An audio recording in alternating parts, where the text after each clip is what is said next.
Hello friends, the gemba walk में आपका स्वागत है। मैं राकेश चौहान एक नए टॉपिक के साथ आपसे डिस्कस करूंगा। फ्रेंड्स, आजकल हम लोग बड़े ही कम्पिटिटिव वर्ल्ड में काम कर रहे हैं। हम लोग जो प्रोडक्ट बनाते हैं उसको मार्केट में मनचाहे रेट में नहीं बेच सकते हैं, क्योंकि हमारा जो कॉम्पिटिटर है वो हमको मनचाहे रेट में नहीं बेचने देगा। लेकिन हमें अपनी प्रॉफिट मेंटेन करनी है, तो प्रॉफिट को कैसे मेंटेन कर सकते हैं? या तो हम अपने इनपुट्स कम कर दें, जो कि पॉसिबल है नहीं। उन इनपुट्स के बिना प्रोडक्ट नहीं बनेगा। दूसरा तरीका है अपने वेस्टेज को कंट्रोल करें। हमारा जो प्रोसेस होता है बॉडी की तरह होता है। जैसे बॉडी की फिटनेस पे ध्यान देते हैं तो हम लोग बेटर प्रोडक्टिविटी के साथ काम कर सकते हैं। अगर बॉडी को छोड़ दिया, फैट बढ़ गया, मोटापा बढ़ गया, तो ये क्या होता है? ये वेस्ट होता है, आपकी प्रोडक्टिविटी को डाउन करता है। ठीक उसी तरीके से हमारा प्रोसेस में भी अगर हम इंप्रूवमेंट एक्टिविटी नहीं चला रहे होते हैं, उसमें वेस्ट फाइंड आउट करके उसको नहीं रिमूव करेंगे, तो ये हमारी मैन्युफैक्चरिंग कॉस्ट को बढ़ाता है और हमारी प्रॉफिटेबिलिटी को खा जाता है। तो आज हम लोग इन्हीं वेस्ट के ऊपर बात करेंगे, कंपनी में कौन कौन से वेस्ट होते हैं और उनको कैसे एलिमिनेट कर सकते हैं। किसी भी कंपनी में तीन तरीके की एक्टिविटीज होती हैं: value adding activities, non value adding activities और useless activities. Value adding activities वो एक्टिविटीज होती हैं जिससे करने से किसी प्रोडक्ट की डिजाइन चेंज होती है, उसकी शेप चेंज होती है, इवन जिसका कस्टमर आपको पैसा देता है प्रोसेस करने का। लाइक असेंबली है, hardening, tempering, stamping, welding, forging, soldering, body painting, cutting, ये सारे वैल्यू एडिंग एक्टिविटीज हैं। दूसरे होते हैं नॉन वैल्यू एडिंग एक्टिविटीज पर एसेंशियल एक्टिविटीज। लाइक ये इनके करने से आपके प्रोडक्ट में कोई वैल्यू ऐड नहीं हो रहा होता है, कोई डिजाइन या शेप चेंज नहीं होती है, बट इनके नहीं करने से हमारा प्रोसेस कंप्लीट नहीं होता है। मींस लाइक लेबलिंग, पैकेजिंग है, डेटा एंट्री का काम है, टेस्टिंग, इंस्पेक्शन, क्वालिटी इंश्योर करने के लिए जरूरत होती है इनकी। तो ये एसेंशियल एक्टिविटीज हैं। थर्ड वन है यूजलेस एक्टिविटी। ये कंप्लीटली वेस्ट है। इसका प्रोसेस में सिर्फ एंड सिर्फ मैन्युफैक्चरिंग कॉस्ट को बढ़ाने का काम होता है और कुछ नहीं होता है। ये कंपनी में छिपे हुए रहते हैं। इन वेस्ट को हमें आइडेंटिफाई करना है, इनको ढूंढना है और इनको रिमूव करना है। The most dangerous kind of waste is the waste we do not recognise. ये भी एक वेस्ट है। अगर अपने वेस्ट को आप ढूंढ नहीं रहे हो, आप उसको ऐसे खुला छोड़ दे रहे हो, तो भी ये भी बहुत बड़ा वेस्ट है। इसलिए उनको रेगुलरली आइडेंटिफाई करते रहें, उनको रिमूव करते रहें, नहीं तो ये कंपनी का फैट बढ़ाते रहेंगे। तो ये 8 मैन्युफैक्चरिंग वेस्ट हैं जिनकी हम बात करेंगे: over production, inventory, motion, waiting, transportation, defects, over processing and unutilised talent. इसको स्किल वेस्ट कहते हैं। सबसे पहला वेस्ट है over production. Over production occurs when product और सर्विस आर क्रिएटेड एक्सेस और earlier than the needed demand. Means आपकी जो डिमांड है नेक्स्ट ऑपरेशंस की या कस्टमर की जो डिमांड है, उससे आप ज़्यादा बना के मटेरियल रख लेते हैं, वो आपका ओवर प्रोडक्शन है, जो कि आपका डेड स्टॉक में कन्वर्ट हो सकता है। कभी कभी हम ओवर प्रोडक्शन क्यों करते हैं? Due to some reasons. Like हमें कॉन्फिडेंस नहीं होता है कुछ चीज़ों पे।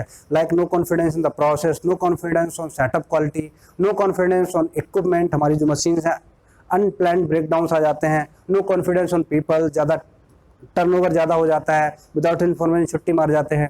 मीनिंगलेस इंक्रीज इफिशिएंसी, मशीन की इफिशिएंसी बढ़ाने के चक्कर हम लोग ओवर प्रोडक्शन करते हैं। एंड अवेलेबल मेक यूज, कुछ रॉ मटेरियल पड़ा हुआ है, मशीन खाली खड़ी हुई है या ऑपरेटर खाली खड़ा हुआ है, तो उसको यूज करने के पर्पज से हम लोग ओवर प्रोडक्शन कर लेते हैं।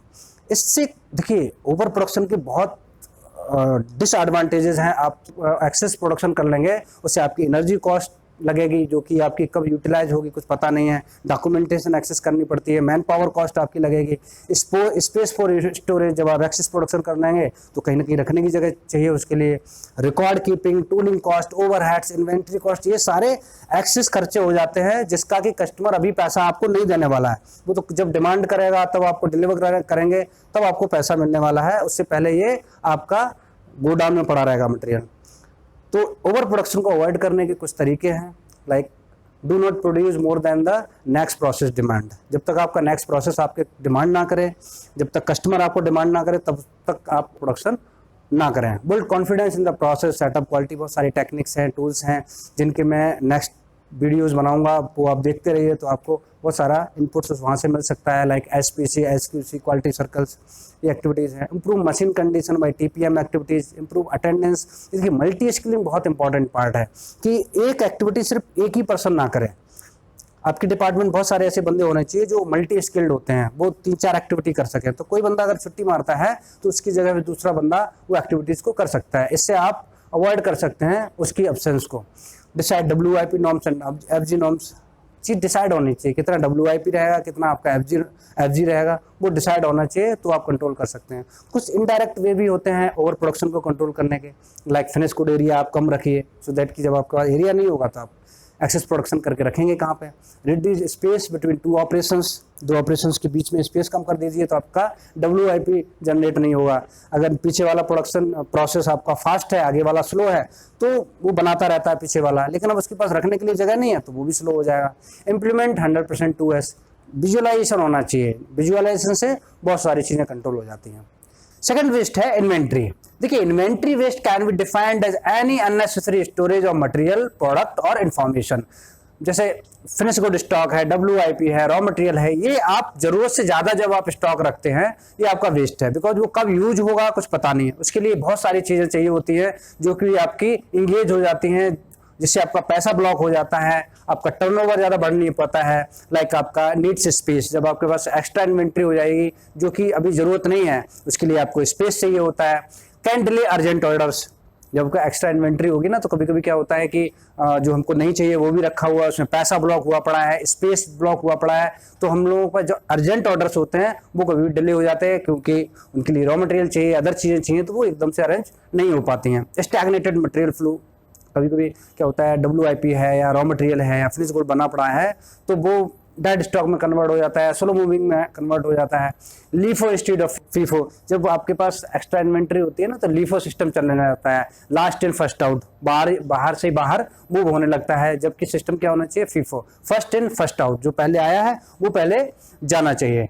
कैन हाइड प्रॉब्लम्स, जब एक्स्ट्रा इन्वेंट्री होती है, जैसे तालाब होता है ना, तालाब में आप कोई कूड़ा कचरा डाल दो जिसमें बहुत ज़्यादा पानी भरा हुआ है, तो वो आपकी जो प्रॉब्लम्स हैं जो वो उसमें अंदर छिप जाती हैं, हमें सरफेस पर नहीं आती हैं। जब चीज़ें सरफेस पर नहीं आएंगी तो आपको दिखेंगे नहीं, तो आप उनको रिजॉल्व नहीं कर सकते हैं। इसी तरीके से जब आप इन्वेंट्री एक्स्ट्रा हो जाती है, तो वो जो प्रॉब्लम्स हैं हमारी सॉफ्ट फ्लोर में आती हैं, वो सरफेस पर नहीं आ पाती हैं और उनको रिजॉल्व नहीं कर पाते। थर्ड वेस्ट है हमारा मोशन। देखिए, motion directly related to the motion और movement by the people and machine which does not add और क्रिएट वैल्यू। अननेसेसरी का मूवमेंट, हम कहीं चल रहे हैं, फिर रहे हैं, बॉडी को मूव कर रहे हैं, जिससे कि आपका कोई प्रोडक्ट में कोई वैल्यू ऐड नहीं हो रहा है, वो आपका वेस्ट है। समझे? जैसे लुकिंग फॉर टूल्स, जैसे मशीन में कोई प्रॉब्लम आ गई है, हम उसके लिए टूल कहीं लेने जा रहे हैं, तो हम ढूंढ रहे हैं कहीं पर जाके कि टूल कहाँ रखा है, कैसे रखा हुआ है, तो वो आपका बेस्ट है। एक्सेसिव रीचिंग और बेंडिंग, हम लोग स्ट्रेच होकर कहीं पे कोई चीज़ ले रहे हैं, जंप करके कोई चीज़ ले रहे हैं, वो भी एक अननेसेसरी वेस्ट है, मूवमेंट वेस्ट है। बैंड हो रहा है बॉडी, अगर आपकी बैंड हो रही है, तो दिन में अगर ज़्यादा बॉडी बैंड हो रही है, तो फिर आपका एफिशिएंसी डाउन हो जाएगी, आप दूसरे दिन काम नहीं कर पाएंगे। मटेरियल टू फार अपार्ट, जो आपका फ्रिक्वेंट मटेरियल चाहिए है वो आपके पास होना चाहिए। जब आप दूर रखा होता है तो बार बार आना जाना पड़ रहा है, तो अननेसेसरी का मूवमेंट कर रहे हैं आप। Equipment for moving part, WIP रखा हुआ है तो उसको मूव करने के लिए आपको अननेसेसरी का मूवमेंट करना पड़ेगा। देखिए, एक एग्जाम्पल भी मैंने दिया हुआ है कि ये आपका टूल रखने का तरीका इस तरीके का होगा, तो आपका मोशन वेस्ट कम हो जाएगा। फोर्थ वेस्ट है waiting. Waiting can be defined as any person or persons awaiting products, information, data, machine और services। कोई भी चीज़ वेट कर रही है, अगर ऑपरेटर वेट कर रहा है या मशीन वेट कर रही है या प्रोडक्ट अपने आप में वेट कर रहा है कि हमें हिलाया जाए, हमें कोई वैल्यू ऐड किया जाए, वो वेट कर रहा है कि जैसे 5 ऑपरेशन होने के तो प्रोडक्ट में, बट 2 ऑपरेशन होकर वो कच्चा बन के बना पड़ा है, तो उसमें वैल्यू ऐड नहीं होता है, तो वो वेट कर रहा है कि हमें वैल्यू ऐड हो। ऑपरेटर है वो खड़ा हुआ है, पीछे से मटेरियल नहीं आ रहा है, तो वेट कर रहा है कि पीछे से रॉ मटेरियल आया या कुछ प्रोसेस हो गया है तो मैं उसमें कुछ इनपुट करूँ। मशीन खड़ी हुई है कि पीछे से कुछ इनपुट डाला जाए तो मैं कुछ उसमें वैल्यू ऐड करके प्रोडक्ट बना के दूँ। ये होता क्यों, वेटिंग वेस्ट क्यों होता है? एक तो अनबैलेंस्ड वर्कलोड की वजह से, unplanned maintenance, long process setup times, misuse of automation, quality problems, ineffective layouts, इन सब की वजह से आपका वेटिंग वेस्ट बढ़ता है। अनबैलेंस्ड वर्कलोड जब होता है ना, तो उसकी वजह से आपका बढ़ जाता है आपका वेटिंग टाइम। मशीन मेंटेनेंस भी अननेसेसरी, अब आप अनप्लान्ड ब्रेकडाउन आ गया, उसकी वजह से आपकी मशीन खड़ी हुई है तो आप भी खड़े हुए हो, तो आपका वेटिंग टाइम बढ़ रहा है। Long process setup times, misuse of automation को आपने बाईपास कर दिया और चला रहे हैं तो भी आपका वेटिंग टाइम बढ़ जाता है। क्वालिटी प्रॉब्लम आ गई है तो उसको सॉर्ट आउट करने में आपका वेट करना है, प्रोसेस को आगे नहीं रन हो पा रहा है, तो इसकी वजह से वेटिंग टाइम बढ़ता है। एंड इनफेक्टिव लेआउट की वजह से, जिग लेआउट है तो भी आपको वेटिंग करना पड़ सकता है। नेक्स्ट वेस्ट है वो है ट्रांसपोर्टेशन। ये बहुत बड़ा वेस्ट है। Conveyance is caused by long distance between two machines two locations, that is transportation waste. Unnecessary का आपका कन्वेंस हो रहा है, मटेरियल आपका मूव कर रहा है एक जगह से दूसरी जगह पे, एक स्टेशन से दूसरे स्टेशन पे। Actually this increases material handling and waste of man power and also chances of damage of product. जब आपको ज़्यादा मूवमेंट करोगे तो आपका देखिए मैन पावर भी लग रही है, उसकी लोडिंग अनलोडिंग में आपका व्हीकल का जो है वो भी खर्चा आ रहा है, प्लस बहुत ज़्यादा चांसेस हैं जो मटेरियल डैमेज हो। जब आपको ज़्यादा हैंडलिंग करोगे मटेरियल के, वो डैमेज होने के चांसेस हैं। ये क्यों होता है? Actually transportation waste due to large distance between two operations. एक ऑपरेशन यहाँ हो रहा है, दूसरा ऑपरेशन आपका 50 मीटर दूर हो रहा है, तो मूवमेंट करने में आपका ट्रांसपोर्टेशन कॉस्ट लग रहा है। लेंथी और कॉम्प्लेक्स मटेरियल हैंडलिंग सिस्टम, इसकी वजह से भी होता है। Large batch sizes working to faster rate than the customer demand. ये ओवर प्रोडक्शन वाला देखो लिंक हो गया यहाँ भी, कि आप प्रोडक्शन ज़्यादा कर रहे हैं, कस्टमर डिमांड कम कर रहा है, तो एक्सेस प्रोडक्शन हो गया, तो उसको इधर उधर रखने के चक्कर में भी ट्रांसपोर्टेशन कॉस्ट आपका बढ़ जाता है। एंड मल्टीपल स्टोरेज लोकेशन, बहुत सारे वेयर हाउसेज बना दिए, गोडाउन्स बना दिए हैं, तो इसमें मटेरियल रखने के चक्कर में बहुत सारा ट्रांसपोर्टेशन वेस्ट हमारा बढ़ जाता है। 6 वेस्ट है डिफेक्ट्स, ये सबसे बड़ा वेस्ट है। Defects occur when the product is not fit for use, जो कस्टमर के काम का नहीं है वो सारा डिफेक्ट, जो उसने स्पेसिफिकेशन दी थी, जो उसकी रिक्वायरमेंट थी, उसके हिसाब से अगर आप प्रोडक्ट नहीं बना रहे हो तो वो आपका डिफेक्ट है। Actually, this typically results in either reworking or scrapping the products.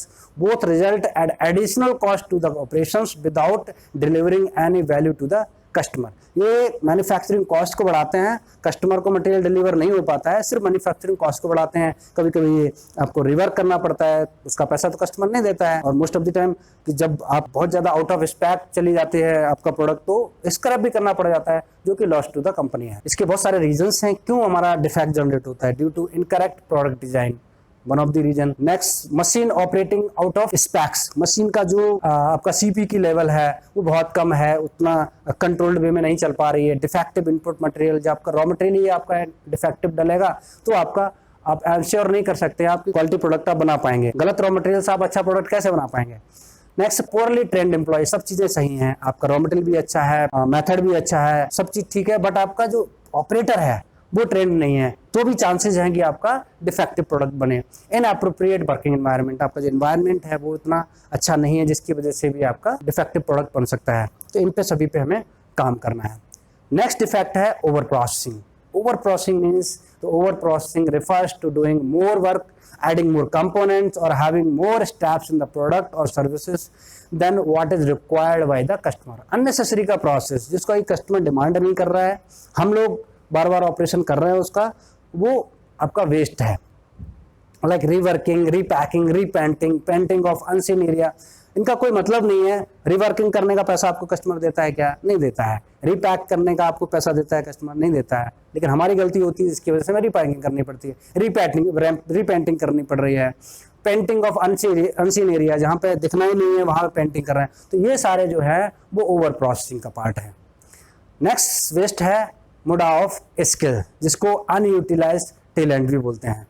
देखिए, muda of skills is also described as the waste of unused human talent and ingenuity. This waste occurs when organizations separate the role of management from the employee. जब top level के लोग, senior लोग अपना खुद से ही decision ले लेते हैं किसी एक्टिविटीज के लिए, और हम लोग नीचे के एम्प्लॉय को अगर एंगेज नहीं करते हैं, तो ये आप जो आपका ऑपरेटर लेवल है या वर्कर लेवल है, उनके टैलेंट को वेस्ट कर रहे हैं, उनको आप यूटिलाइज नहीं कर रहे हैं। तो जब भी आपको डिसीजन लें तो उनसे इनपुट जरूर लें।